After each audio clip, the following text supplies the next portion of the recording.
Welcome to the Power Rack Podcast, Episode 3, with me, your host, Todd Beecraft. I wanted to start off by saying thank you to all who have watched the last 2 episodes I've done.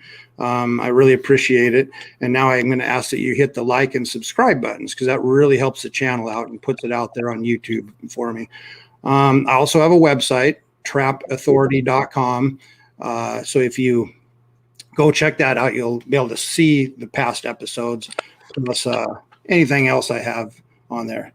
Anyway, I'm too excited to hold back on this interview any longer, so let's get right to it. I'm going to do the bio here. Today's interview, as you may know, is with the Vegan Vampire G.D. Fangs. I met Mr. Fangs in the mid-90s when we were all banging the iron at Gold's Gym, Hollywood District here in Portland, Oregon. That was, by the way, when pre-Vampire. He wasn't that way then. He did compete in bodybuilding. Back in the 90s, I was doing powerlifting and he was doing bodybuilding. But also back in the 90s, I remember when we were at the gym hearing that he played in a band, and it turns out it was a Motley Crue tribute band. And at that time, there was only about 3 tribute bands even around in the Northwest. So it was a pretty groundbreaking thing back then. Fast forward to 2016, 2017, he created the band Hideous Monster. They've since released 2 albums. Sounds That Make You Shiver was in 2018 and Darken 'Em in 2020. And just last week, the video for their smash hit Hell Night was released. And I got to tell you, I personally love that song. I'm going to warn you, it's a song when you listen to it, it's going to stick in your head the rest of the day, probably the rest of the week, because you're going to want to go back and listen to it again. Anyway, let's open his coffin and bring him into the studio. Welcome, G.D. Fangs. I'm excited to have you, man. I'm very excited to have you. Can you hear me okay? Everything good? I can hear you. Yeah, I'm excited to be here too. Well, I've got all kinds of stuff to talk about with you. I'm going to kind of adjust my show notes here so I don't miss anything. Now, I talked about it a little bit in the intro. You and I originally met at Gold's Gym, from what I can remember. I mean, we could have crossed paths years before that because we kind of run in the same circles back then. But I remember you most and becoming friends with you more at the Gold's Gym Hollywood over there when it was a really serious place. You know, when I say Hollywood, I mean here in Portland, Oregon, Hollywood District. You were training for a bodybuilding show back then. I remember that. And I was doing powerlifting. You drove a red Corvette with a nitrous oxide tank on it. I remember that. And you got all the girls. You didn't leave any for the rest of us. Guess I should have joined a band instead of powerlifting. But anyway, after that, we kind of separated because I don't know, a lot of us left and went on to do other things. And I went and started working at a gym in Oregon City. And then it was a number of years later that we crossed paths again. Let me bring up a picture. And when I started doing car shows, because here you are with Hertz, and you're part of was it the Coffin Cruisers Car Club back then? Yeah. Okay. Talk a little about your Buick here, the Hearst. I want to say 1966. Am I right? That was a 64. 64. Okay. With a Wildcat motor. Jesus. That was my first Hearst. After that, I've owned several. The Coffin Cruisers was a new club at that time, and a club where we all drove hearses or had a love for funeral cars and coffins and all that kind of stuff. After I got rid of that one, like I said, I've had several. It kind of became a hobby for a while, and then eventually, we ran the Coffin Cruisers Hearse Club, and they're still active to this day on a very small level, but they're still around. Yeah, it's kind of like the car club I started, which was, of course, Cinema Classics Car Club, which was nothing but movie and TV themed cars. And we'd kind of mesh with you guys a little bit because I have the car from Death Proof. So kind of the horror theme. So a lot of times we do some stuff or end up at the same location for shows, not just car shows, but like horror events. And it was always fun seeing you guys there and doing what we do. And we've downsized a lot for numerous reasons also. with our car club, but we're still active, kind of like it sounds like the Coffin Cruisers, just not as out there in everybody's face as we once were. So, well, so it's fun. funny because when you're part of those, those kind of car clubs and everything, you find out kind of quick it's a small world. You got a lot of the same players in the same circles. So Right, right. Gosh, where to begin with you as far as that? You were always kind of into the horror aspect of things, but yet your music was more Motley Crue. We do like the same kind of music, the old hair band stuff. I know that you've played with. Matter of fact, aren't you friends with Tracy Guns or somebody? Also, he's been an acquaintance. I mean, I've met him several times, and I've played, in other bands, and even in Hideous Monster, like with LA Guns a few times. So we've crossed paths. He's a really cool guy. He's one of my favorite guitar players. Wow. Oh, he's good. I remember. Yeah. When some of their stuff came out back in the 80s, 90s, that was some good stuff. It's always kind of weird, like when you have one of your heroes in front of you, like, they watching you or listening to what you're doing. You're like, sometimes you'll like freak out because like, oh my God, he's watching me. Like, I don't want to screw up. Don't mess things up. Well, I know. I've whenever we do what we do, hobby wise or whatever, we always have our heroes or the people that we looked up to or emulated, try to emulate. And when you become kind of, I wouldn't necessarily even say at their level, but just in their presence of working with them on certain things, it's pretty surreal sometimes, Yeah. So, speaking of cars, as long as we're on cars, you no longer have the hearse, if I remember correctly, but you drive. Oh, let's see. I got some pictures of what your current drive. Okay, talk about your CUDA. The CUDA. Yeah, that car there, that car was just a really, it's an incredible vehicle. It was miserable to put together and have put together. It took a long time. It took a long time to find one for a project, let alone get it put together. So that car was just a lot of hard times, and I don't drive it very often. So, but it's cool. Yeah, it's really cool. Here it is with look at that 4x4. Yeah, that was just last Halloween. There was actually it was with the Coffin Cruisers. We got invited out to a haunted house that was way out in the middle of nowhere, and there were some other crazy vehicles out there, and the CUDA fit right in. Let's go ahead and stay on before we get into a lot of the band stuff and then your diet and all that. Let's stay with the horror theme. Now looking for pictures here. Now you lived in an interesting house for a while that you personally had built. I'll show this one right here. Yeah. Here's as your house is being built, and for those watchers that don't get what it is right away, why don't you explain it? Well, actually, I'll bring up a picture of this house. Yeah, this is from the TV show The Munsters. The Munsters. Yes, and this is the actual house on the TV show. But now I'll show another house from the TV show. Now let's go to yours. Yeah. This was when yours was being. That was when it was almost done, But that's really cool. I haven't seen those pictures in a while. This one here with it being black and white really looks like the one on the TV show. You even got the 1313 Mockingbird Lane, and this is yours. This is your house. So that's correct. Yeah, that's a good one there. That is a good one. Yeah, I can really get the feel of it there. What'd your neighbors think? I'm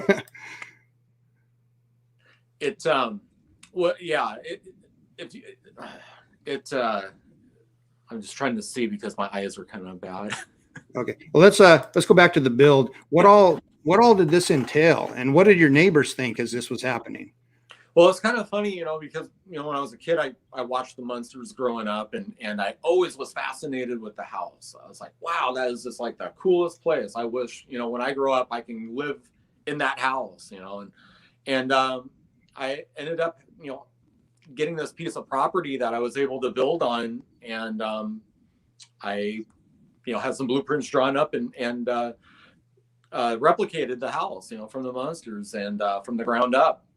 And it was a project, and we lived there for, I don't know, maybe about 7 years, and we ended up selling the house and moved on to other investments and other projects. But that was a really a fun project. It's like, I mean, you kind of get the small scale, like doing a car, like a cinema correct car, even like your Death Proof Nova or a Phantasm car, but it's a whole nother thing doing a house. Well, that's what we forgot to mention to you on your CUDA. That's from the movie Phantasm. So we left out the important detail. Yeah. But this is how detailed, I mean, I'm going to kind of go back and forth just real quick here so the audience can kind of look at the monster house and then, look over the details, look at all, and then hit it back to yours. Look how detailed.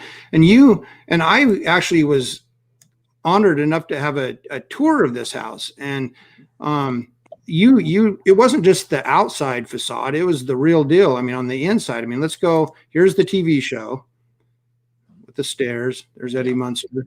Now let's go to yours. Yeah. Look at that. I mean, that's just incredible. I'm going to go back again for the audience. Look at that. We were really lucky. We found a woodworker that just loved doing real artsy kind of projects, and he really took a lot of pride in building that staircase. That whole staircase was built out of red oak, and red oak is like really hard and really, really high end oak. And then the same guy actually built the pull out, which you probably don't have a picture of it. It was the pull out coffin with the phone. Well, actually, I think you do have it. There it is. Yep. Did my research. Pull out phone booth. Yeah. Yeah. I never saw a completed inside. You had a picture where it showed it, but the phone and stuff wasn't in there yet. So I didn't post a picture, but I wanted people to get the idea how detailed you guys went on this house. And so we could have went forever. I mean, that show is so incredible. I mean, I think a lot of the scenes on that show are actually like on a soundstage, and the exterior pictures of the house are just probably an empty shell. But we could have went on for, the rest of our lives, trying to replicate everything going on in that, Munster house. Must have been sad for you guys when it came time to sell it for whatever reason it was, To be honest, my whole attitude is like, that was like something I wanted to do at that time. And when it was time to move on and do other things, it was just time to move on and do other things. And I just don't really like look back on things so much and like have regrets. It's just like, it's just a chapter in my life, and I'm doing, bigger and better things now. That's really cool. You said that, because you're so right on that, whether it be for me, like being big and being the powerful wrestler that I once was, and powerlifter, of course, it was time to move on, especially when it started, hindering my health quite a bit. So you have to set new goals. And I want to talk to you about goals and stuff here in a few minutes, but we're make sure we're done covering the house stuff, because I have to know, what did your neighbors think of your house, and as it's coming along on the build, and once it was built, and etc. Well, what was really funny about it is most of the neighbors just loved it. But what was actually even funnier was the way the house was faced. It was the only house facing across from no houses. So everyone was faced away from me. But the people that lived on either end of that block that were across the street from me were an elderly couple and like some, grade school teacher people. So they didn't pay too much attention to it, but they did like it every Halloween, because we would have car clubs bring their hearses and all their hot rods out in front of the house, and there'd be a whole car show on that whole block. Wow, man. Plus all the trick-or-treaters, loved to come to the door. Man. So when it came time to sell the house, what'd the realtor think? The realtor, and how was it presented for the sale? They wanted to demunsterize it, because for most people it wasn't an appeal. The people that ended up buying it just restored it back to like a regular Victorian home, which was kind of sad. But they just painted everything white and powder blues, and just made it a Victorian style home. Oh wow, That's Yeah, unfortunate. I know. It's unfortunate, but I guess in a way, since you're not able to live there anymore, you'd hate to drive by it and you'd be like, Yeah. man, I kind of miss that place. So maybe it's not that anymore. It may. So, and another thing you had inside the house was this. Talk about this a little bit. Oh, that's a cool painting. Yeah, Erie Vaughn from Danzig, the band Danzig, and he was in Samhain. He painted that for me. I commissioned him to do a Herman Munster for me, and he did a knockout job. And Yeah, it's really cool. I still have the painting. The painting's really good. cool. Yeah, Good. I won't part with that. That's like a one of a kind. Yeah. Oh, definitely. No, that's cool. Excellent. But yeah, check out Erie Vaughn's stuff. He's a cool guy. He's an artist. He does he sells a lot of art pieces, and he's still active on Facebook. You can find him there. Let's talk a little, as long as we're on the subject of like Erie Vaughn, Danzig, talk about how you've meshed with Danzig as far as how you guys have crossed paths. I know you have a connection to some degree. Danzig is not really so much my connection as much as Jerry Only from the Misfits. So I met Jerry, 20 years ago at a club. A club I actually played at like the night before. I was picking up some gear that I had left behind, and he was actually pulling in with Marky Ramone and Des Cadena from Black Flag. That was the lineup he had at the time. And it was funny because he kind of came walking up to me and says, "Hey, I'm Jerry Only from the Misfits." I was like, "Oh, yeah, I know who you are." And we just spoke for a moment, and he invited me in for a sound check. So we hung out a little bit. We ended up exchanging phone numbers, and I didn't really think too much about it. And lo and behold, like 6 months later, when they rolled back into town, I got a phone call from Jerry going, "Hey, I was wondering if maybe we can, swing by and hang out, do some laundry, and maybe get some lunch together." I was like, "Of course, my house is your house." And from then on, we just kind of hit it off as friends. So anytime the Misfits ever came through town or Jerry came through town, I'm who he would stay with, and we just kind of had that friendship. We talk about our families, and he became close with my daughter, and he became he was right there like when my son was born. He sent Christmas gifts to us and everything else. He's a really sweet guy, and I was fortunate enough to get invited to a couple of the Misfits reunions that they just recently had. We were invited to the one in LA and the one that was up here in Seattle, and those were just amazing. They're just amazing. The one in LA was at the LA Forum, and it was completely sold out, and it's kind of hanging out in the VIP room, just seeing everybody from the music industry. It was just pretty cool. Wow. Did your band get to play on that venue? Oh, no. I mean, that's on a whole nother like level. I mean, that's like arena size stuff. I mean, the guys that are on those bills are all legendary acts, and you got the Misfits, but then like you had the Damned, the Alkaline Trio, the Cro-Mags. They're all openers on that bill, and those are all legendary acts. And they all deserve to be in the same company as each other. What's the biggest show you guys have played? Oh geez, probably the LA Gun Show. The last LA Gun Show that we played, like in Hideous Monster, was I think pretty much a sold out show at the Bossa Nova Ballroom, and that was a blast. Very cool. So shows at that level are really fun, and even some of the national acts, that are around from the 80s, they don't play places like the Coliseum and those real big rose gardens like they did back in the heyday, just because it's just not cost effective to play in places like that. It's more cost efficient for those bands to play in a venue like the Bossa Nova Ballroom that holds probably like 500 to 700 people. They get to sell their merch and they get a guarantee. So I see. Wow, interesting.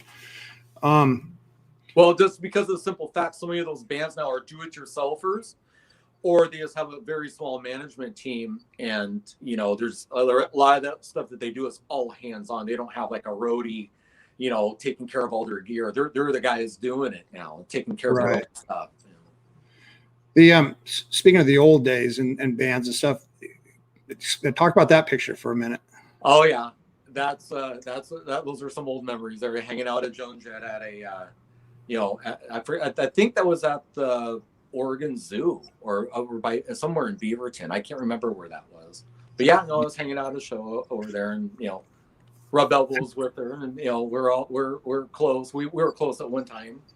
Awesome. Yeah, and for those that missed what he said, that's Joan Jett, everybody. Yeah. That's pretty cool.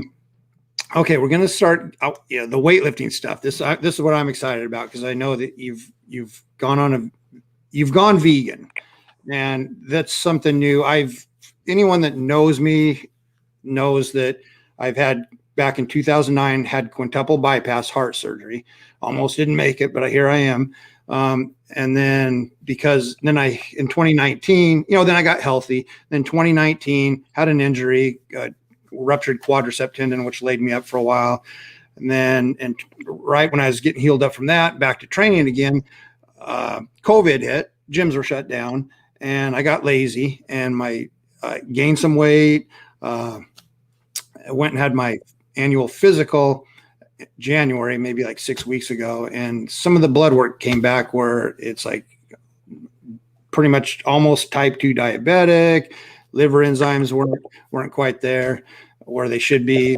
They were elevated, and so it was time for me to. I'm 58 years old, almost 60, and so it's time for me to get my health back and be really serious. So I've completely went a direction of flexitarian, which is a heavily plant-based diet with a little bit of meat in there. But I think that's, with me, I definitely foresee myself as going vegetarian. But being a flexitarian is a nice little gateway into that. Well, you're a full-fledged vegan, and I'd kind of like to hear how you went, got into that lifestyle and why well, kind of the same reasons you probably are starting to make those changes. I wasn't always vegan, and I wasn't always in the best of shape either. So I used to eat, meat, steak, hamburgers, pizza. I just ate pretty much whatever I wanted. Taco Bell, if I went out drinking, or anything, I, grab a bag of Taco Bell before I go home, and, you go to the doctor and get your labs done. They go, hey, your cholesterol is high, or, your blood pressure is high. And, you start thinking as you get a little older, well, I probably should do something about this. Or people take pictures of you and you go, wow, I look kind of bloated in that picture. I didn't think I looked like that. Well, I just took, a lot, and basically just like you have a fitness background, you're a power lifter, and you're very strong and precise at what you do. You know how to train and work out. It's just the other part of that puzzle that we were missing is, what we're putting in our mouths, what we're eating. Well, as soon as I started paying attention and going, well, I'm going to start cutting out fast food. Well, that made a little bit of a difference. And then I was like, we're going to do even better. I'm going to start cutting out like red meat. So I cut out red meat for a long time, and just was doing chicken and, fish and that kind of thing. And then slowly worked into cutting out the chicken, because I just wanted to go gear myself more towards vegetarian. And then the last step was going vegan. And what really kind of, sent the vegan thing home for me was actually one of the shows I played with Doyle. I was talking with Doyle on his tour bus about being vegan. And I was looking at him, and he's such an impressive guy. He's huge. He's, his muscles look incredible. Pictures don't even do that guy justice. I mean, he's just, he's an incredible specimen. And he said he was 100% vegan. I said, what? I mean, like, you don't eat eggs or chicken or fish or even fish? Nope. Just 100% no animal products. So pretty much anything that has eyes or a mother, you do not eat.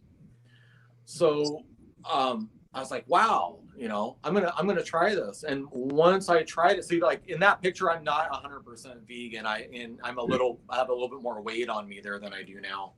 Real quick, what did you weigh in this picture? I probably weighed about 185 or so. Okay. Yeah. And now I weigh about 165. Okay. Anyway, so back to your story. Sorry. But no, that's fine.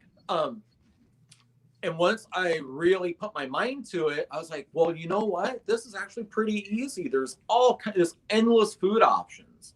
You just have to do your research and be a label reader, because even if something is labeled vegan, people just assume automatically it's healthy. I could eat all I want of it. Well, Right. You can't do that either. So the other big thing I think that needs to be mentioned is portion size. Yeah. And this is where a lot of people get, they get angry because people are so used to eating larger portion sizes, and people don't want to be restricted on how much they can eat. So it's like, well, if I'm going to eat brown rice and tofu, I want to eat this big heaping plate. Well, you can't do that either, because you're still going to be shoveling tons of calories in your mouth. Right. So basically the way I did it in my head, it was like, I read that an average person burns anywhere from like 1,500 to 2,000 calories in a 24-hour period, just kind of sitting still. Okay, so if we do nothing, our bodies burn that much. You have to create that deficit in calories also to start seeing like the good results. So as soon as I started restricting my calories down to about 1,500 to 1,700 calories a day, the weight came off. I started looking better. My abs came out. Now, granted, the bodybuilder dieting for competing for a show works too, but you're still eating meat, and it's a slower, I think, process. And I don't feel like you get as much protein in a vegan diet as you do, of course, like eating chicken breasts and turkey breasts and fish. So it's a little harder to get your protein. But once you find a food that you like, and you have a kind of a meal program, it becomes so easy. Well, and so typically for you by the end of the day, you try to always be in a calorie deficit. Am I hearing you right? Loosely, mentally, I do, but I kind of know my body, and that's the other thing is I think your eating habits and patterns are going to differ. Different people need different things, but we're all human beings. We all kind of respond to the same thing. So I think portion size and kind of keeping in mind how many calories you're taking in definitely is going to get you where you want to go. Also exercise, of course, but people want to be able to eat and feel full. Now the other thing that I recommend is a little bit of intermittent fasting, and that kind of means like if you eat your dinner at 6 o'clock at night, you should not be eating anything for 12 hours to the 6 o'clock in the morning. If you stop eating at 7 o'clock at night, you shouldn't start eating anything until 7 o'clock the next morning. That's kind of like an intermittent fasting a little bit. It kind of gets your body, a little bit into that star. You want to feel a little bit of hunger. You don't want to feel, full all the time, And I think we should eat until we feel satisfied, not stuffed. So I know for so many years being a powerlifter, I always ate till I was stuffed, and that was just how I ate, and hence paid the consequences for. And you're right, I'm kind of learning about the intermittent fasting thing a little bit, and I'm glad you touched on that and actually specified the time frame and hours, because I do feel the digestive system needs a break. Your body needs a rest. If you're always eating and always putting food in your system, your digestive system is constantly working, and it needs a rest. It needs a break from doing that. And I think that's a really good idea. And just a minute here, I want to go through a typical day of eating with you.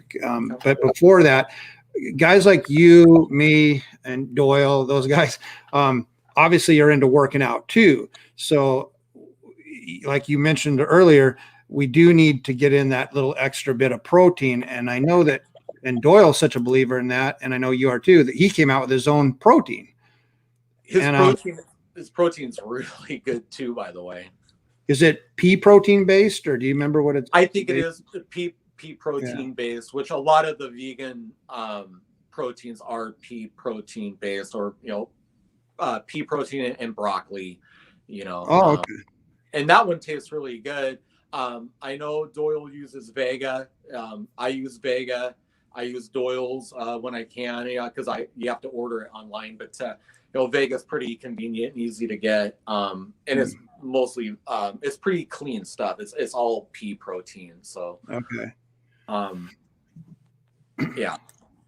I follow you on your social media, and I'll post the information for that in a minute here as we're talking next. But one of the things I because I am trying to learn from you, because I love how you have great abs, and I did at one time, and I'm trying to get them back now. So I'm kind of following, I always say study the masters and emulate the champions, and so I like to look at. You can look up a lot of stuff online, but then you look at some of the people that are doing it, and they may be very healthy internally, but you kind of want to have a look on the outside too. And you have that. You're healthy on the inside, and then you look the healthy part on the outside with your abs, and that's a desired commodity. I mean, I'm guilty of probably eating more than I should sometimes too. I mean, we all have to have a lifestyle, and it all can't be about starving ourselves. I mean, Right. But yeah, you want to be healthy on the inside and outside, and you also it's funny that you say you want abs. I mean, we all have abs, right? We just have to get down to them. Yes. So a lot of it, I do believe, is portion size. Like I said, if you have large plates in your house, buy the medium-sized plate. The way I see it is you should have half of that plate should be vegetables, whether it be asparagus, spinach, mushrooms, kimchi, anything, any kind of vegetable you want to put on there. The other quarter should be your protein, and the other quarter should be your carb. If you ate like that for 3 to 4 meals a day and you're eating a plant-based diet, you are going to lose weight and gain muscle and look leaner and feel better, and your skin's going to look better, and you're going to see results fairly quickly. Yeah, you definitely are aging well, but that might be because of the vampire in you, or I don't know, but you're aging. No one would ever guess your age right now, and I'm not going to say. I only drink vegan blood, so that's what does it. Oh, there you go. It might be the secret right there. Okay, so you mentioned 6 o'clock at night. Is that typical for you, or was that just something you're throwing out there that you stopped? It varies, but I mean, typically for me, 7 o'clock at night is a cutoff point for eating anything. Okay. I'll still drink water. I'll put a Gatorade or a Powerade next to my bed. If I get thirsty in the middle of the night, but no eating of anything. And for some people that's really hard to do, but if you're consistent and you train your body to do that, your body will adapt, and those hunger pains start to kind of diminish, and it doesn't become as hard after you can make it through 4 or 5 days of that initial pain period. Your body kind of adapts, and that's the beauty in it, is that those are the changes that you get to see. You can almost feel your body almost detoxifying by following those kind of rules that you set for yourself and those goals. It is amazing, because my waist has come down. I mean, I started at a body weight of 252, fasted at the doctor's office about 6 weeks ago in January, and today I'm 234 and a half. So I feel like a lot of that is some inflammation I had in my body, with the distended belly and stuff too. That was another. I'm glad you said that about inflammation, because one weird fact, and I mean this is true, and I mean everybody's all about science these days, but the amino acids, the amino acids for the protein in plant-based and meat are almost identical, weirdly enough, but there is, and I'm not a scientist or anything, but there are aminos in meat that cause, and they know this for a fact, that cause inflammation in our bodies. So and the plant-based does not, and they've been able to prove this through science. They do it through blood draws. They have someone eat something like a steak, and they have the other guy eat like a vegan burrito. They take their blood draw an hour later to see how much fat is floating around in their system, and they'll separate the plasma from the blood, end up with the liquid. Well, the liquid in the person that ate meat was all clouded. You can't even see through it. The person that ate the vegan food is clear like water. You can see through it. So you have all that cloudy, fatty stuff floating around in your system all the time if you're eating meat. Causing inflammation and accumulating in your arteries. I mean, my grandma lived to be in her 90s and she ate meat, but I think even just the way they process and inject foods with hormones and steroids, and the way that they treat the animals is terrible. So it's kind of a win-win. When you're going more plant-based, you're being friendly to animals and you're doing a favor to your body. I mean, there's no guarantees in life anyway. I mean, but you're definitely making your chances a lot better for a long, healthy life eating plant-based, I believe. Well, and of course, I'm an animal lover, as are you, and my whole car club. We do our annual car show, and the proceeds go to help animals. So yeah, I'm becoming more aware of what you're talking about there, which is the environment and plus the animals themselves. It's kind of odd because if you think about it, people eat cows all the time. But I mean, would you like?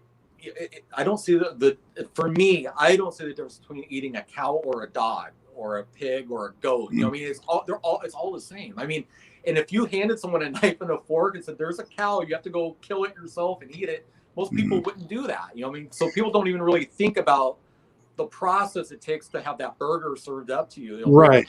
Yeah. Yeah, if you saw the process of the cow being killed and all that, you would definitely not eat that burger. But the fact that we go into the store and just see, hamburger there, it's easy to be like, oh, it's just hamburger. That's how it is. That's how it started. No, it started as this. It's really disheartening because I mean, even when you try to eat as healthy as you can and eat, vegetables and fruits and everything, I mean, those things get sprayed with pesticides and all kinds of stuff that, we probably don't want to be putting in our systems, and it's hard to control it all. But it's really good to be a label reader. Even if something's vegan or vegetarian, look on the back. I mean, if it has 2 days worth of sodium in one serving, you're not going to want that. You're going to put it back and find a better, healthier choice. So there's pitfalls, everywhere in what we put in our mouths. Yeah, that's true. That's true. From the, I guess you could say, the haters or the people that don't like veganism or vegetarian, whatever, they say the biggest thing lacking is like vitamin B12, for instance. I'm assuming someone like yourself supplements, multivitamin. It's always an argument. It's like, well, you can't get B12 vitamins, from being a vegan. Well, you can't get vitamin C out of meat either. So what I mean? Right. So I mean, you could take a supplement. There's all kind. I mean, you can take a liquid supplement for B12 or a B complex, and that's probably gonna cover the B deficiency. Even calcium. A lot of people don't realize dark leafy vegetables are loaded with calcium. Broccoli has lots of broccoli. I think almost ounce for ounce has the same amount of protein in it as chicken. So I mean, you have to kind of be a researcher too and find these fruits and vegetables that you like and find out what the health benefits are, what they what does it do in your body, what does it deliver? I mean, is it high in vitamin D or is it high in protein? And then there's a big difference also in sugar. Like people always say, well, you can't have fruit because it's gonna, it's a lot of carbs and it's like sugar and spike your insulin. Well, right. I guess for someone that maybe is type 2 diabetic and stuff, you may want to avoid those kind of things. But those are natural sugars. Those also mixed with fiber of that's in the fruit. So it's kind of counterbalancing itself. It's not like eating a processed sugar in a cookie or in a vegan cookie that has all these added sugars. And that's another pitfall because, sugar, makes your insulin go up and when you overload your body with it, all that stuff stores in your body and that causes inflammation. Well, let's go back now to where we started a few minutes ago. So 6-7 o'clock at night is your cutoff. Now you get up in the morning, and for you, I got a couple pictures here. This is going to be a typical breakfast for you. Am I right or wrong? It changes sometimes daily. I just, I actually go through in a grocery store and they usually have a rack of everything that's like discounted. They're getting ready to get rid of because I use it up so much and use up so fast. I just take it all home, whatever it is, whatever they have available. It could be bananas one day, apples, broccoli, whatever they got. And I just throw it all in a blender, in a Ninja blender, with some either rice milk or some Vega and water, and and just mix it up and slam that down. And if I don't do a shake, I'll just do a large cup of coffee and like an everything bagel, and that will be my breakfast sometimes. Really? And then I'll hit my run. I'll do my run in the morning. So I'll run most of the time only after 1 cup of coffee with nothing in my stomach. Okay. So when I come back, I will sit down and have like a bagel and a second cup of coffee. That was the other thing I think that I would recommend for people if they're turning vegan or trying to really change their diet, if you like coffee, drink coffee, like a dark roast coffee. It'll help stimulate or suppress your appetite so you don't get those terrible hunger pains. Do you add anything to your coffee? Yeah, I do. I use almond milk. Okay. Also, everything non-dairy. That's another pitfall. People will load their coffees up with sugars and everything. So I'll use stevia for sweetener. That's what I use. Yeah, that's what I use. Yeah, and like a mocha mix or like a almond milk or a plant-based, like a milk alternative for a creamer. Or sometimes I'll just drink it black, but mostly, I doctor it up with all non-animal products. Okay. I know you're definitely a fan of coffee. No, you don't do those energy drinks at all, right? No, those give me too much anxiety. Well, those things they're all kinds of bad, but you're big on coffee. Matter of fact, you're such a, I'm not saying you drink a ton of coffee a day. I'm just saying you're such a believer in coffee that the band Hideous Monster actually came out with their own brand of coffee that's going to be available really soon, correct? Yeah, that's really cool. We're working with this like independent company. We're coming out with a coffee. It's going to be available this week for order. We thought it was just going to be a pre-order, but it all got done a lot quicker than we thought. Wow. So that will be available, at our Facebook store for Hideous Monster coming this week. And down below, I'm running a ticker here of where you guys can be found on YouTube, and then your website is, if I got that right. Yeah, you can go to it'd be hideousmonster.square.site. Yeah. Okay, good. I got it right then. And the coffee can be purchased there then through there? That'll be available coming this week. I don't know what day, but it will be sometime this week. And I'll definitely notify, everybody on Facebook and Instagram, as soon as it becomes available for purchase. Well, that's exciting, man. I'm happy for you. Yeah. We're really excited about that. That's pretty cool. Yeah. So you kind of went through a typical day of eating for you. Well, you went through breakfast. Let's go to your next meal, because actually we didn't cover a whole day. Okay. So for lunch, almost 100% of the time, it's really basic. I'll just get like a vegan bread, and there's all kinds of options for that.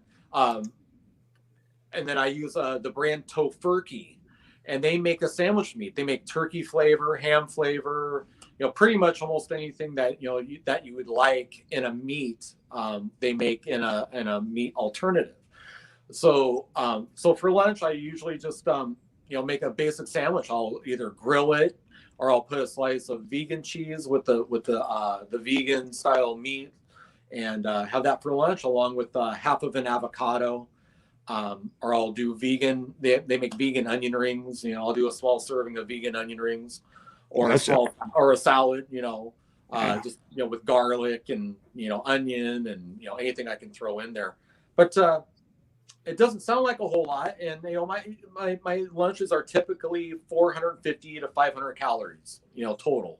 Sometimes I'll go up to 700 calories, which would be a larger lunch, but I would make up for that in the evening when I eat dinner.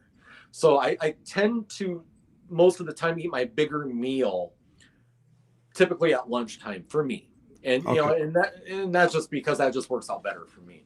Okay. For dinner, it could be brown rice and tofu, seasoned any way that you like it, mixed up with, of course, vegetables. We do a lot of a stir fry noodle, or we do what's another typical vegan pizza? Vegan pizza. So vegan pizza is a great one too. There's all kinds of options to make vegan pizzas nowadays, and to be honest with you, the vegan pizzas almost knock it out of the park way better than any of the pizzas with real cheese and real animal product in it. So there's so many options out there, and just really good stuff. Is that typically made with a cauliflower crust then? Because I've seen those. Yeah, you can get either or. So yeah, you can have a cauliflower crust if you're really trying to count the carbs, or you can get it like a really, really thin crust, that would not have any milk or animal product in it. But if I don't do a cauliflower crust, I just do a super thin crust, and you're not eating tons of carbs that you don't need. even though a company like that should be sponsoring you and have you as a spokesperson, even though they're not, is there a brand that you recommend that you like as far as vegan pizza? Yeah, Gardein makes a really good product. Okay. Like, for all their options. Their meatballs are incredible. So even if you make you could, believe it or not, sometimes if you go to wherever you shop at, if you just find a crust, you can look. So I mean, even if it doesn't say vegan on it, you can read the ingredients and figure out if it's vegan or not, if it has animal product in it. If you make your own, you have more control over it. You pick out a sauce that you like, find a vegan shredded cheese, because that stuff melts just like cheese now. And those Gardein meatballs are just out of this world. They taste like real meat. They're just really good. You can make yourself a meatball pizza and not be like eating so many calories. You feel like you want to explode. Gosh, the meatballs sound really good. I love meatballs, and so having that with even some brown rice and some vegetables, you could do that. Even mix it. Wow, that sounds really good. Interesting. Absolutely. So, the other thing I kind of want to debunk real quick is people really get hung up on tofu having estrogen in it. Yeah. I've talked to a couple doctors about it, and they're like, you would have to consume so much of it, to ever have a problem that, you're probably not going to eat enough of it to ever cause you a problem. But the number one, I just want to also state this, the number one cancer causing foods that we can put in our mouths, okay, are foods that have meats that have nitrates in them. Right. So things like bacon, things like smoked meats and sausages, those wreak havoc in your guts and in your colon and your whole body, really. Right. Which is funny how we're on, not us, of course, but everybody's on such a bacon trend anymore, They sure did. Bacon apparently did the marketing job on that one. Have you ever tried to like clean bacon off of a pan or anything? I mean, it's like sticky and gooey and like, it's just awful. Yeah. No thanks on that. I mean, I just look at the fat that's dried on there afterwards. I just picture it, clogging up my arteries, so yeah. That's exactly. Well, it's funny because I made a remark the other day because like sometimes I'll grab a pot or a pan and clean up after, I cook. I'm like, it's so weird because like when you cook with meat, it's so hard to clean pans and get those things clean. You clean plant-based, all that stuff just washes right off. Yeah, and that should tell a person something right there. I mean, of course, I didn't learn from that years ago, but it's amazing what you see now as you get older and really start eating for health, eating for your blood work, as opposed to eating just to, for me, get big powerlifter and push heavy weights. Well, that was the mentality back then. I think for everyone, like lifting, it's like even for bodybuilding, it's like eat and get big, eat and get big, eat and get big, and now it's kind of like you want to eat and stay fit now. You don't want to be, the big gigantic guy. It's not healthy. Right. Well, like I said, I feel that from as long as I've known you, you're in the best shape you've in your whole life right now than you've ever been in your younger years or anything. So, I mean, you're definitely a testament to the lifestyle, and you're a guy has a lot of muscle, great abs. So obviously, going back to the estrogen comment, you're not packing a lot of estrogen. Well, I think I think people overthink things too, like with all these diets. I mean, I don't think it's really as complicated as because TV and all they all media they like to confuse people. It's like you should be eating the keto diet. No, you should be eating the Atkins diet. Which all those diets really are high fat, low carb. I mean, it's pretty much like a bodybuilder diet. When you're dieting for a contest, it's just a low carb diet. Or it's a fancy way of calling something a low carb diet. So I think people tend to overthink things, and I also think people, they expect to get so much protein in. I mean, I don't think our bodies require quite as much protein as we think in our minds. So if you're having a Vega protein shake, once or twice a day, you're probably getting all the protein your body needs, unless you're doing some extreme training. Yeah.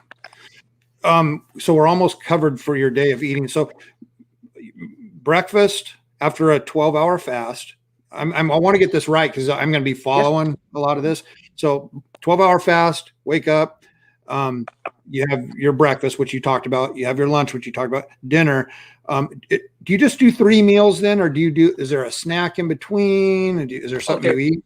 So yeah, I mean they do make like vegan cookies and vegan treats, you know, and I have stuff like that around. So I'll grab a couple of cookies, you know, it adds up to 150, 200 calories, you know, and I'll snack on those maybe after a meal, or I'll eat some dark chocolate, a couple pieces of dark chocolate, like 4 ounces, 5 ounces of it, and I just drink coffee periodically. I don't drink coffee past 2 o'clock in the afternoon from the time I wake up.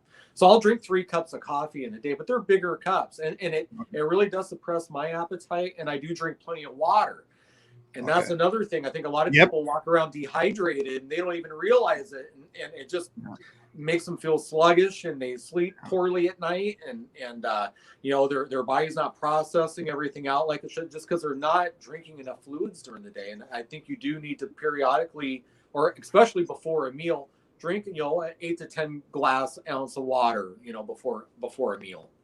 That was one on my list of questions, was how much water do you think you drink a day throughout by day's end?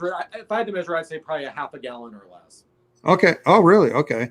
So again, not extreme. You're not an extremist when it comes to like eating and everything, as far as amounts. Anyway, like you said, it's portion size. And I think I mean, for me, it really is boiled down to like portion size and not overeating and eating cleaner food, eating better food.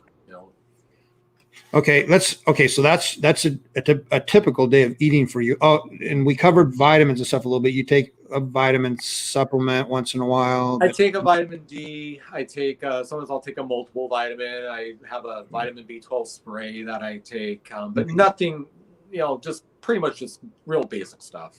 Okay, now the workouts. Let's get into your workouts. So let's say, I'm assuming you have days where you hit the weights and then days you don't, correct? So let's go through a non-weightlifting day first of all, because I'm always curious on those too, because obviously we need our recovery and all that. So, but do you run every day? So I run, I was running 5 days a week. But I typically still do it. So it's like 4 to 5 days a week. I was doing like 5 days in a row, and then I take the weekends off, or do, I just mix that up. But right now it's like 2 days on, 1 day off, 2 days on, 1 day off. And I run for a half an hour. So whatever I get done in a half an hour is what I get done for running for my cardio that day. And I average 3 miles in that half hour of time. Wow. Now, that's about 10-minute miles. Now, if I want to really burn calories and, really hit a hard workout, I'll get 4. I have gotten 4 miles in a half an hour. Wow. Which was amazing, because I never considered myself a cardio guy. I just wasn't really, I don't think I'm built for running. But I've managed to make myself into, a pretty avid runner. So I think 10, 11-minute miles for anyone is good. If you can be consistent and do that and not give up on it. That's the whole other thing, is being consistent, because that's what's going to get you the result also. Yeah. Well, as the weight's coming off, I'm getting a little better. They finally broke under 15-minute miles. So it tells you where I'm at right now. Hey, we all, you have to work with what you got. Yeah. Yeah. And strive to improve. But I like the idea that you're not overdoing the running. You're doing, this half-hour time frame and getting it in and working with that. And so you're a morning runner, right? You kind of mentioned that earlier. I do it pretty much first thing. I just want to get that out of the way. So I dedicate, a half hour to an hour, except for my rest days, always to some type of training of some kind. And that you feel that kind of gets your metabolism going right at the start of the day too? I know it does. I know that running really definitely keeps your metabolism just going, and it definitely boosts your metabolism. Although, our bodies do adapt to things, but, it consistently has kept me in shape. Yeah, definitely has. So on a weightlifting day, talk maybe like when you lift, what's kind of a routine that you do? How many days a week do you lift too? Yeah, probably like, believe it or not, just only like 2 or 3 days a week now. And I do my weights for probably about 45 minutes, which is a little long. Sometimes the workouts are 25 minutes, but before COVID, I was actually going to the gym, which I like going to the gym. I prefer to go to the gym. So I would just, pick, I just do like chest day, back day, that kind of thing, whatever I felt like doing for that day. kind of do almost like an overall, but focus on just that one body part. So if I'm doing, chest, I'll do a mediocre, bench press and a mediocre incline press. And then I'll go hit, a little bit of arms, bicep, tricep, let's do a few sets and boom, I'm done. Or I'll just hit abs where I'm just doing crunches of abs, doing like 5-10 sets, whatever I feel like doing. So I, until I feel like I got a good workout in, and I just, I quit. But now that we're in lockdown, the workouts have transferred to home. I have an old school Solo Flex that I use. I have the old bands on it, and I actually get a great workout from that. Yeah, I noticed you do have a home gym from pictures you posted, but it's not an elaborate gym. It's just really basic, old school, just, enough to get it in. Obviously, it's keeping you in good shape. Let's go, and you might have already completely covered, but I think you just touched on it. Let's tell me about your complete ab routine. How often on the abs? How long do you spend on them in your workouts? Well, again, people always say, how do you get abs? Well, really, diet has a lot of seeing your abs, but like training your abs for them hard and, have a nice pump in there. I do them almost every workout, which is only 2 to 3 times a week. But when I work them for only approximately 5 minutes at a time. But I don't give myself any rest. So I do crunches. I do leg lifts. I have one of those little adders, a little wheel. Oh, yes. It's amazing what that little $7 ab wheel will do. It causes nothing but agony. I mean, that is a torture device. I have one. Get abs. You will strengthen your abs with that device. So I use that. I do like 2 to 4 sets, and I'm done. So within 5 minutes, my abs are screaming on fire, and that's all I have to do for each workout. And I'm able to keep abs that way. Man, on the ab wheel, how you doing like reps all the way out back in? Like how many reps on a set? It's funny because, I'll have people come up to me in the gym and say, could you show me how to do that? And, when they go down, they go, boom, and they go all the way down. They don't get back up.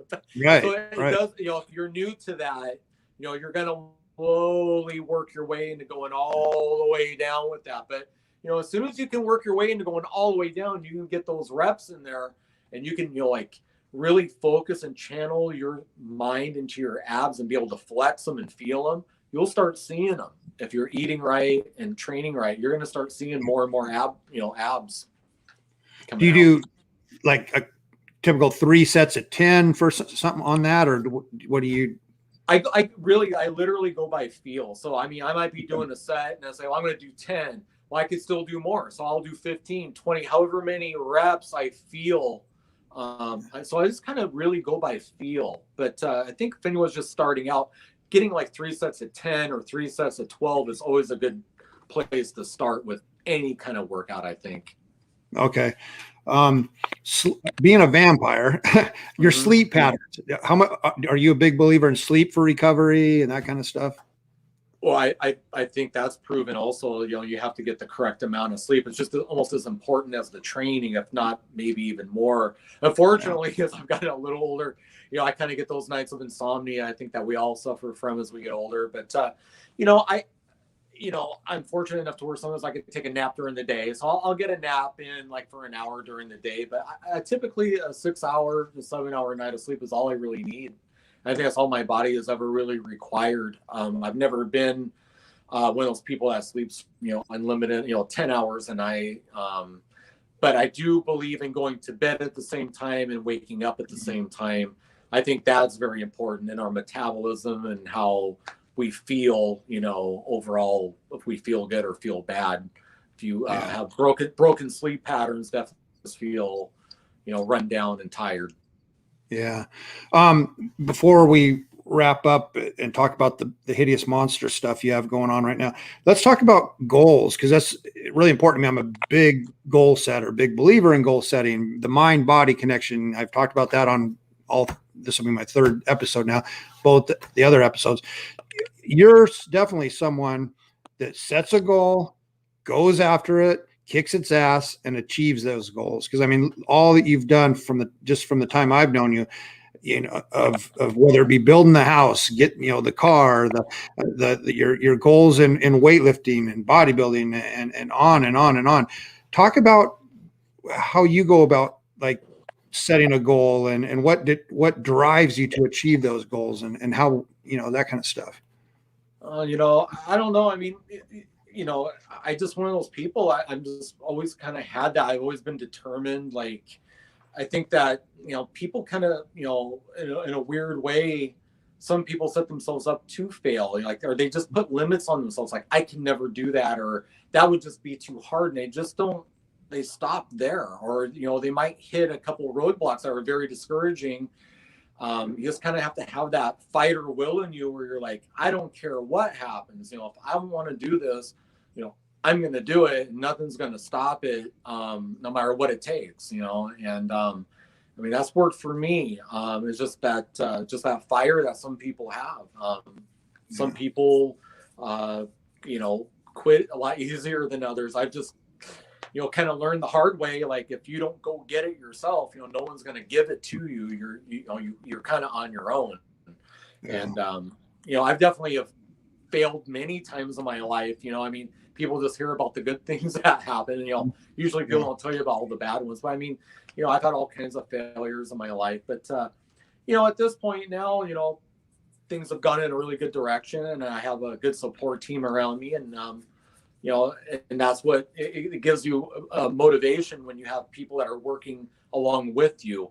And I think that's important too, is to surround yourself with positive people and like-minded people, because negative people will just bring you down, to their level. Absolutely. How do you deal with negative people typically? I cut out my life now. I don't even have time for it. I mean, I've dealt with toxic people and, people that were detrimental to my mental health and wellness. And it's too painful to deal with that kind of stuff. Even, from friendships to relationships, I just don't have time for it anymore. And it's worked out really well. I've kind of got my circle of friends down to, a handful of people, but they're people I know, and I know what to expect out of them. Yeah. Well, one thing I know about you is whenever I've seen you at car shows and hadn't seen you in a while and different things like that, you're always a real positive person. You're always like good spirited and happy to see people, and you put out positivity and not negativity. And in return, I think you've gotten back a lot of positive because of what you put out. I mean, you have a beautiful wife, Sarah. I've met her and know her a little bit. You've got a good looking young man, your son. And just everything you have in your life that you've achieved, I feel some of it is because you've put out the goodness out there too and helped other people. I definitely feel blessed. I mean, I do have a great family and and I mean, that's really the most important thing in life. I mean, material things and all these things, worldly things that we own. I mean, no one really owns anything anyway. You're just a custodian for all your stuff, until someone else gets it. So, I'm more into enjoying, the day, being happy about, things that are going on in my life. Not so much material driven anymore, more just about being happy, healthy, optimistic, achieving different kinds of goals, health wise, band wise, those kind of things, other than just like a material object kind of thing. I've just kind of outgrown that. Yeah, and then speaking of some of your many successes, that's a good segue into the band stuff. Let's talk about Hideous Monster a little bit. I'll bring up a picture real quick. There's the band right there, correct? Current lineup. Well, that's an older lineup, but is it? Yeah, okay, I didn't. Yeah. Okay. Take that and put this here. Yeah, it's me. Yeah, there I am. Right. So how did Hideous Monster come about? Well, we talked about my Motley Crue tribute band I had. I don't know if you know this. So those guys, that ended up being a really weird time for music and everything back then. And it was weird to have a tribute band, but we didn't part on good terms, with that band. We ended up on the Judge Mathis TV show suing each other. No way. Did you? So there is an episode out there, a Motley Crue tribute band on the Judge Mathis TV show. Oh my God. it was really funny. And I think if you look, there's probably archives of it around somewhere. Wow. So at that point, music kind of got weird anyway. So I just, went on a different path in my life and, got into my work and, construction and everything. And then I just totally missed playing live again, because I still played guitar and I still was doing stuff. I was only playing at home as more of a hobby. I was like, well, I think this time, if we do a band, it's going to be all original. It's going to be horror, horror rock, horror anthems. And, started up Hideous Monster and just started that band from the ground up and went through all kinds of growing pains to get it is now, like 3.5, almost 4 years later. So yeah. So this here is the current lineup, then, correct? This picture here, is that the current lineup? It actually isn't. Good Lord, my research is failing me on this one. It's okay. It's okay. There's a current lineup, like probably with the new video somewhere. Yeah, true. That's what I want. Yeah, let's talk about that. Let's have everybody go check out their video again on it's on YouTube. It debuted last Thursday, right? Was it Thursday? Correct. Yeah, man. And I'm telling you. Yeah, directed by Carl Winery. He's a great guy. He's a great videographer. He's done videos for us in the past. He's done other bands here in Portland, and he has an incredible band, Vintersea. Everyone should check out too. They're amazing. Well, I wanted to play the video on here, but the sound quality wasn't going to do it justice, so I didn't want to do it injustice. So I encourage people, please go check this out, Hideous Monster on YouTube. They're an easy find, and the video rocks. It's a high quality video, and again, it's my personal favorite song. While you're there on YouTube, if everybody can, please subscribe to the channel. It really does help, and it really does help support bands. It does help, and I don't think people quite understand how much it helps when they do subscribe to the channels, and so I definitely encourage that on mine and yours. Let's now this isn't for the current video, but this is for, I believe this is a video you guys. It's not the video, but pictures from the video that you guys might have shot before. This is when you turned. Talk about this. This is where now you turned somebody into a vampire. This beautiful gal here. What's this about? That was a scene from our first video called Season of the Witch. Okay. That was the first video that we did for Hideous Monster. Yeah, that was actually shot up at Mount Tabor Park. Really? Yeah, we had a pretty young actress, Jessica Van Hooser, that was willing to be bit, by a vampire and turned herself into a vampire. And now she's still a vampire. Yes, she is. Yeah. Good looking one at that. She's actually in 2 of our videos. She's in our first video and she's in our video after this, Over and Over. So she's the same girl. Who's the gal in Hell Night? She is actually a friend of our drummer, Jack Ripper. It's someone that he worked with his daughter and her Gabrielle. And she's a real pretty young girl, and she was willing to be chased around the house by a party demon that she summoned up with a Ouija board. Right, and she's got a good scream at the end too. Yeah, that's awesome. Before we go to the comments, real quick, I know I don't want to take up too much more of your time, but I'm gonna ask the audience here. We're gonna look at some abs. Speaking of abs, we've dedicated a lot of the show to talking about abdominals.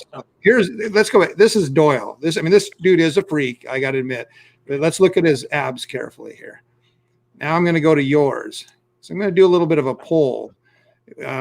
People can leave their comments in the comment section on the replay if they want, or even in the box now.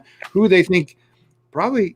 I'm leaning towards you because you've got a little more of the lower on who has the best abs. It's funny because you have one of those body parts on you, Todd. Your traps in your neck are just unbelievable. You're like it's just like a freak of nature. Everybody I think has that one body part on their body that develops better than everything else. I just so happen to have abs that developed really good. Matter of fact, our mutual friend Noel Fuller, at Foster Fitness, he told me years ago when I was getting ready for a competition, he goes, where did you get those abs? And I was like, I don't know, man. I guess I was just born with it. But so I was. Well, and coming from him, that's a heck of a compliment. I know. Yeah. Again, I'm gonna have the audience pick their favorite. So I'm gonna show real quick again here. So there's Doyle on the right, obviously. The other cool thing about Doyle that you might not know, Todd, is that him and his brother Jerry were wrestlers. So they wrestled in I believe the WWE. No way, really? Yeah. So they had a guy that they would wrestle with, Vampiro. And yes, Jerry, guys from the Misfits, and there's all kinds of footage of that on YouTube. It's pretty probably cool. In the WCW days. I'm gonna have to look it up. Yeah, wow. I had no idea. That's interesting. It's pretty cool. How tall is Doyle and how tall are you? I'm short. I'm borderline, a small person. I'm 5 foot, barely 5'7". Doyle is probably like around 6'3". So wow. He's quite a sight, and I'm telling you, pictures don't do the guy justice. You see him in real life and you're like, wow, it's like seeing, he's like a mythical creature, like a Bigfoot, Jeez, that's crazy. He's a really sweet guy though, really nice. He's very pleasant to all of his fans. He's really, he loves kids. He takes the time out for his fans. He's a great guy. Do you have any Danzig stories that the audience might enjoy hearing? Or well, I mean, I'll tell you one. I mean, there's a funny story about him at Powell's Books. This was years ago, before he kind of probably got the gist of like seeing me as an acquaintance around other people that he knows. But I was kind of stalking him years ago before I knew anybody in that whole Misfits camp. I knew he was playing in town, so I saw him doing a sound check over by the Roseland Theater here in Portland, and he got in a car and took off. So me and my cousin followed him up to he stopped at Powell's Books. So I was like, I'm going to go on Powell's Books and get a picture with him. Well, I followed him back, and he was back in a real remote part of the book section looking at supernatural books and stuff, and he had his face buried in a book, and I was standing there. I was kind of nervous to approach him, and he was totally ignoring me. I was like, oh, hey, I was trying to get his attention, and he wasn't having no part of it. Well, about 2 minutes later, the staff from Powell's Books brought in these rolling carts of books, and they actually barricaded around him so no one could go up and like bother him. And I was thinking, oh man, that's just so crazy, So that's a Danzig story. But any other time I've met the guy, he's always took a little bit of time out, talked with me for a few minutes, and been really nice and pleasant. He gets all kinds of crazy stalkers and weird people after him. So yeah, I bet. Wow. Yeah. Well, we do have some comments, and let's just go to the box here.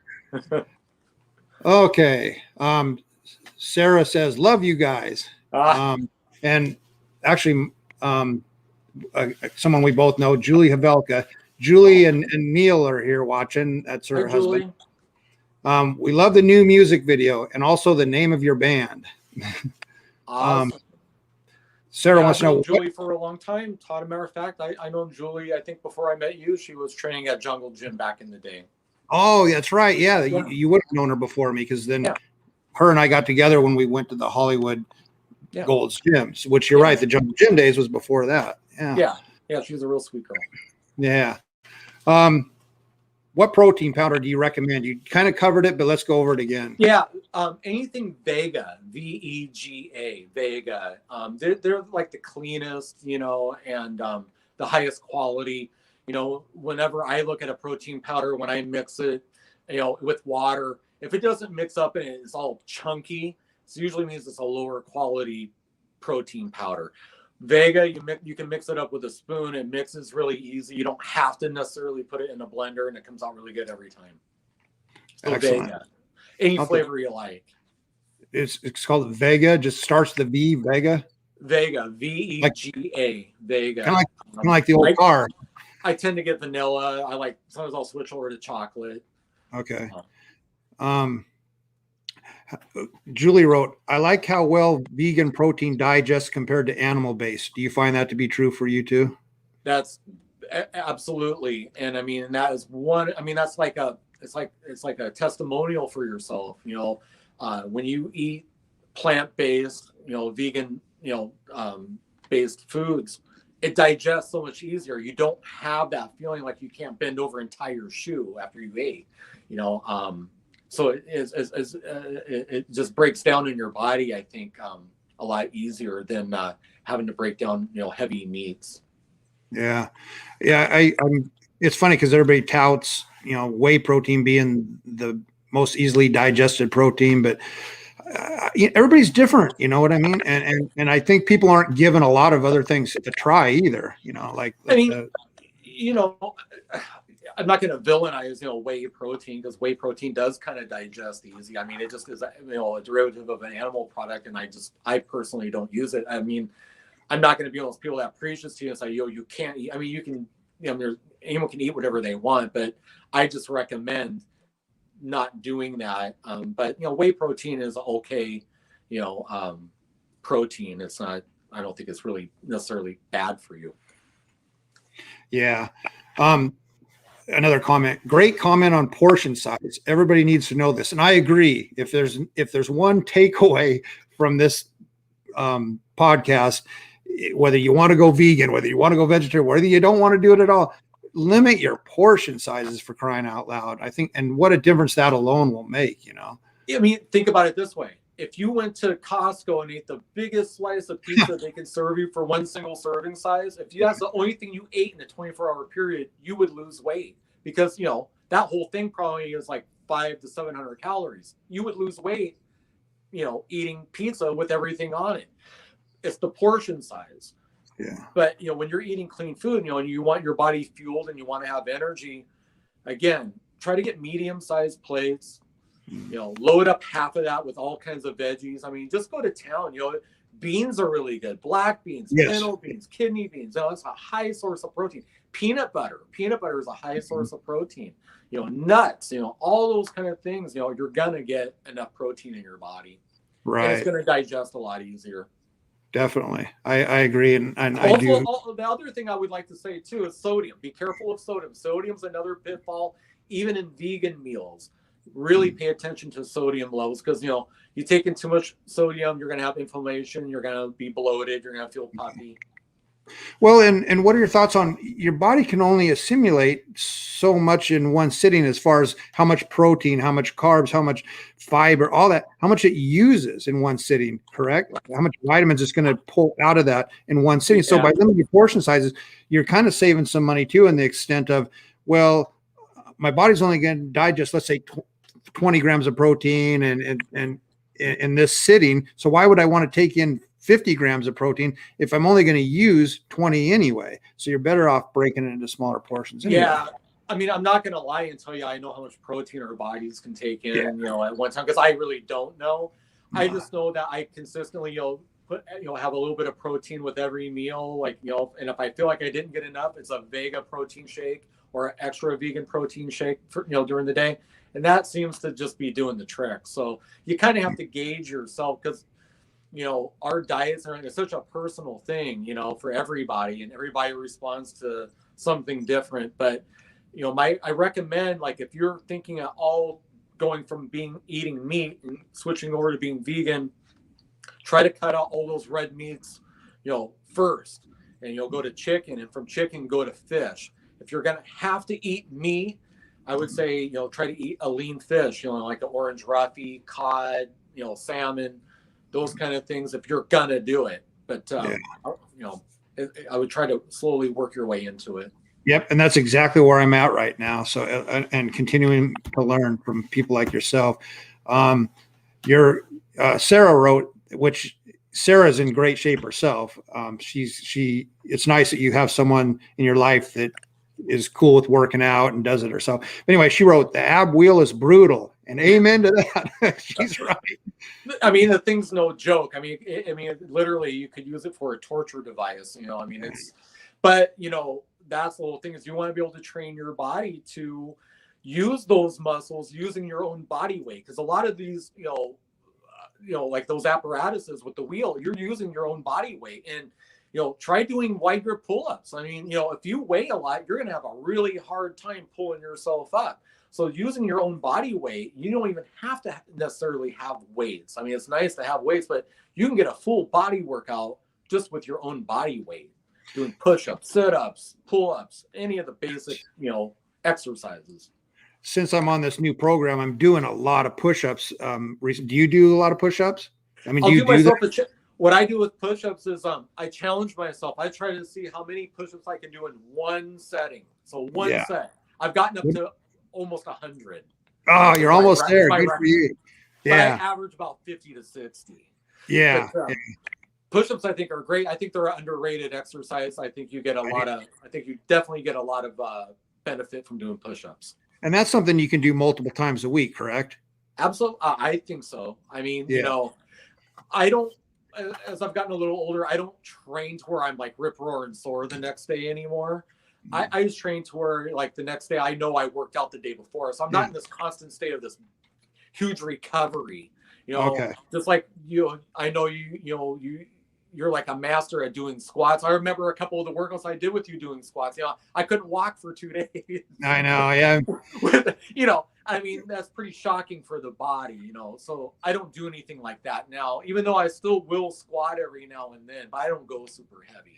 Yeah. And like you talk about recovery, it's well, you don't age being a vampire, but as I get older, I do find it becomes down to the recovery. You have to do your workouts to enough to where you can recover before the next workout, and you're not going to beat your immune system down too much either by being super, super sore. Julie wants to know, are you still in the Portland, Oregon area, or did you guys move? Yeah, I'm in Portland. I'm just over right northeast Portland, right in the Gateway area. Okay. This is a comment referring to the abs contest we have going between you and Doyle. Both are sexy, but I got to go with Fangs. I kind of agree. I'm leaning towards that myself, and that's saying a lot because there's no doubt whoever wins this little battle, there's no doubt that you and Doyle have the best abs in the music industry. Oh, well, thank y'all. I'll take that as a compliment. What is it? Henry Rollins has one of the best necks. Him and some other guy, I forget the name of the band right now, but are known for their neck. Cool dude. Yeah. I've never met Henry Rollins, but yeah, he's a cool guy. I've heard. Yeah. I like a lot of the stuff he says on the podcast he does. But Sarah wrote, Tom Bones is on the phone and can't comment, but he messaged and said Fangs is looking sexy. Oh, well, yeah. Well, he's the sexy guy. He's the front man, so he's the one that all the girls are going to be looking at. So gotcha. He's the sexy guy. He's the one in the video that actually gave himself a kiss. He's so sexy. Oh, that's funny. I'd like to have that confidence about myself, but it's not there. Is it another question here? Is it true that Mr. Danzig has a human skull on his coffee table? Because that is always kind of the rumor. Is there a truth to that? That I couldn't tell you for sure. I do know that one cool thing that Glenn Danzig does have or own, he's got the mask from the Hammer horror film, The Devil Rides Out. It's a big goat man looking, real scary. Matter of fact, he wears it in the Am I Demon video. I know he does on that. But he does have a bunch of oddities and stuff in his house. I don't know what he has in particular. Yeah, kind of. Well, you have some oddities. Matter of fact, speaking of, you had some odd. Do you still, like, if someone got a tour of your house that you live in now, is it a lot of neat things like your old house had, the Munster house? Oh yeah, I mean, the house is all kind of fixed up for Halloween all year long. I mean, that's just kind of the lifestyle I've lived for a long time. We have a lot of just all kinds of creepy paintings and mannequins and all kinds of weird stuff, everywhere you look. I had a picture of I'm looking for now. I had a picture of your. I mean, I like to create my own like visual atmosphere, So I like different colored lighting and just things that you just don't see every day, just to be visually stimulating. Here's is this your current studio or your old studio? No, okay. The one that from the video, the music video Hell Night, was my that was all shot from inside the house I'm in now. Oh, cool! Wow. But yeah, anywhere almost anywhere I've ever lived has always been kind of that theme, the same kind of theme. I know it's interesting. You posted a picture once because here you go, comment. Do you sleep in a coffin or in a bed? What's Well, really funny is, yeah, for real, I actually really slept in a coffin for a while. really. Just to do it. Yeah. I've owned several coffins. I still have a coffin down here in the band practice room, a real coffin, but they're actually pretty comfortable. You get a good coffin, it's amazingly comfortable. That's good. Well, do you still have the coffin that was the phone booth in your old house?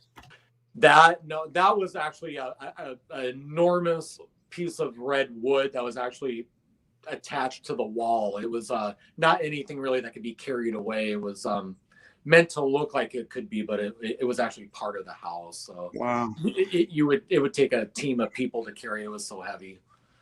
I did see a picture of your current, I assume your current bedroom, which has a red lighting to it, real like old Gothic looking bed. Am I right? Yeah. Okay, really cool looking, by the way. The cool thing about like the bed and the bedroom stuff that I have, I don't think you can really see the dresser, and that stuff came out of the White Eagle Hotel here in Portland. Oh, that's right. There was a hotel. Yeah. So I had a friend that had a antique shop, and he would get all these really weird, creepy, haunted things. And I ended up getting the dresser and like the headboard, so that was actually used in the brothel from the White Eagle Hotel. Wow. We'll close out here in just a minute. There was so much to talk to you about that I probably went over the time you were expecting. But do you, from a lot of the stuff you had, like you just described, do you feel you have ghosts in the house? What do you feel as far as like supernatural entities like that? Your thoughts on that? I don't know. I mean, I'm not going to say no. I've never really had any paranormal experiences myself per se. So I don't know. I mean, I do believe that there's spirits, and I do believe we have a spirit inside of us, and where that goes after we leave here, I don't know. But I definitely believe in some type of afterlife or some other type of moving on from here. So or energy, but myself, I haven't had any like any ghosts come visit me or anything like that. Oh, that's good. Right. Even the ghosts living in the Mustang, even the ghosts were scared to visit you probably. Well, dude, I thank you so much for coming to my show, even though it's only episode 3, for you to come out and do my show. Really appreciate it. It was a learning experience for me. I love hearing all of your stories, and I miss seeing you at car shows because obviously we didn't have any last year. Right. But I hope that we can meet again soon and talk shop. I can't stress enough for people to go to YouTube, listen to this song Hell Night, and watch the video because it really is good. I mean, I'm 58 years old, love a lot of the old school music, and this is like the perfect mix of music that I like. It's not too headbanging hardcore, but it sticks. It's the old stick in your head music, man. You'll be singing it the rest of the day. There's a lot of things that it's a lot of things bands aren't doing today, and having those big choruses like they used to have in the 80s, and the catchy chorus guitar riffs. So I still try to keep it having that little bit of 80s flair to it. Yeah, you guys hit it out of the park with this one for sure. And again, Hideous Monster on YouTube, and then here's their website scrolling across the bottom of the screen. I encourage people to please go listen to it. Like you said earlier, hit the subscribe button and support these guys because they do a lot of great stuff for the community and just in general, and just things like coming on my show, and my show's so brand new and doesn't have a lot of subscribers yet. So, dude, thank you so much, man. And I really do appreciate it, and I appreciate the opportunity. I mean, it's and we've known each other such a long time. It's just like having a conversation, like when we run into each other. But hopefully when this COVID thing's done, we'll be out at the car shows again and hanging out and having a good time. Yeah. Hey, real quick, GD, go ahead and say, if you want to thank anybody or talk about like even your band members, maybe name them since I don't know all their names. And thank you to Tom, Jack, Dave, you guys, I love you guys. If you guys want to learn more about the band Hideous Monster, go to hideousmonster.square.site, and you can find out all about the band there. and you can buy merch, anything that you want to know. Also, our coffee will be available this week. The Hideous Monsters Transylvanian coffee. And thank you to everybody that has supported Hideous Monster. And hopefully I'll see all you guys at a live show soon. Cool. Well, thank you again, man. And I'll be talking to you soon. Rock on. Bye.